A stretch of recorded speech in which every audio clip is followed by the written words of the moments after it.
దేశవ్యాప్తంగా సంచలనం సృష్టించిన నీట్ 2026 ప్రశ్నపత్రం లీకేజీ కేసులో విచారణ వేగవంతమైంది. ఈ కేసును సిబిఐ హ్యాండ్ ఓవర్ చేసుకున్న కొన్ని గంటల్లోనే 5 నిందితులను అరెస్టు చేసింది. అరెస్టైన వారిలో నాసిక్ కు చెందిన శుభం ఖైర్నార్, జైపూర్ కు చెందిన మంగిలాల్ బీవాల్, వికాస్ బీవాల్, దినేష్ బీవాల్, గురుగ్రామ్ కు చెందిన యశ్ యాదవ్ ఉన్నారు. మరోవైపు దేశవ్యాప్తంగా పలు చోట్ల సోదాలు నిర్వహించింది సిబిఐ. అనుమానితులకు చెందిన పలు డిజిటల్ పరికరాలు, మొబైల్ ఫోన్లు, ల్యాప్టాప్లను సీజ్ చేసింది. వాటిని ఫోరెన్సిక్ పరీక్షలకు పంపింది. ఖైర్నార్ ను ఢిల్లీకి తరలించింది సిబిఐ. రాజస్థాన్ లోని జైపూర్ లో ఈ కేసుతో సంబంధమున్న నిందితులను పోలీసులు, దర్యాప్తు సంస్థ అధికారులు నిన్న అర్ధరాత్రి మెజిస్ట్రేట్ నివాసంలో హాజరుపరిచారు. ఎటువంటి అవాంఛనీయ సంఘటనలు జరగకుండా భారీ భద్రత మధ్య నిందితులను మెజిస్ట్రేట్స్ ముందు హాజరుపరిచారు. పేపర్ లీక్ గల కారణాలు, ఎవరెవరి ప్రమేయం ఉందనే కోణంలో నిందితులను విచారించేందుకు కోర్టు అనుమతి కోరాయి దర్యాప్తు సంస్థలు. అరెస్టైన వారిలో దినేష్ బీవాల్ బీజేవైఎంలో స్థానిక సభ్యుడని పోలీసు వర్గాలు తెలిపాయి. దినేష్ సోషల్ మీడియా ఖాతాల్లో అనేక మంది బీజేపీ అగ్రనేతలు, ఎమ్మెల్యేలతో దిగిన ఫోటోలు ఉన్నాయి. అయితే దినేష్ బీవాల్ కు పార్టీలో ఎటువంటి అధికారిక పదవి లేదని స్పష్టం చేశారు రాజస్థాన్ బీజేవైఎం అధ్యక్షుడు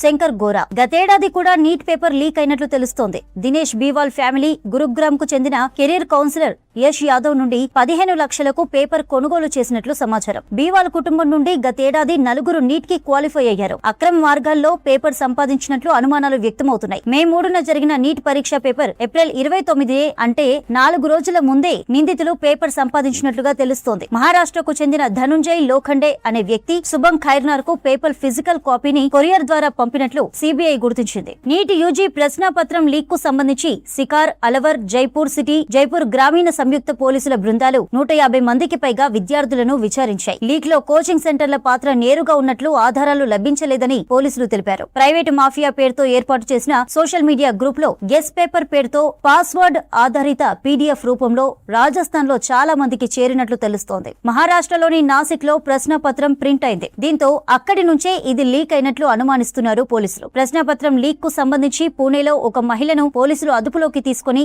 సిబిఐకి అప్పగించారు. ఢిల్లీలోని ఎన్టీఏ హెడ్ క్వార్టర్స్ ను సిబిఐ బృందం ఇప్పటికే సందర్శించింది. నీటి యూజీకి సంబంధించిన పత్రాలను స్వాధీనం చేసుకుంది. రాజస్థాన్ లో నీటి ప్రశ్నపత్రం లీక్ అయినట్లు ఆరోపణలు రావడంతో మొత్తం నీటి పరీక్షను ఎన్టీఏ రద్దు చేసింది.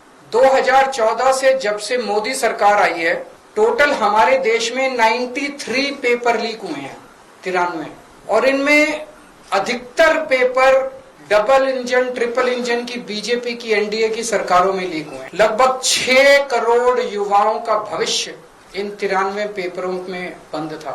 6 करोड़ लोगों का भविष्य बर्बाद हो गया इन 93 पेपर जो लीक हुए। इनमें मोस्टली पेपर लीक हुए राजस्थान में, उत्तर प्रदेश में, उत्तराखंड में और गुजरात में।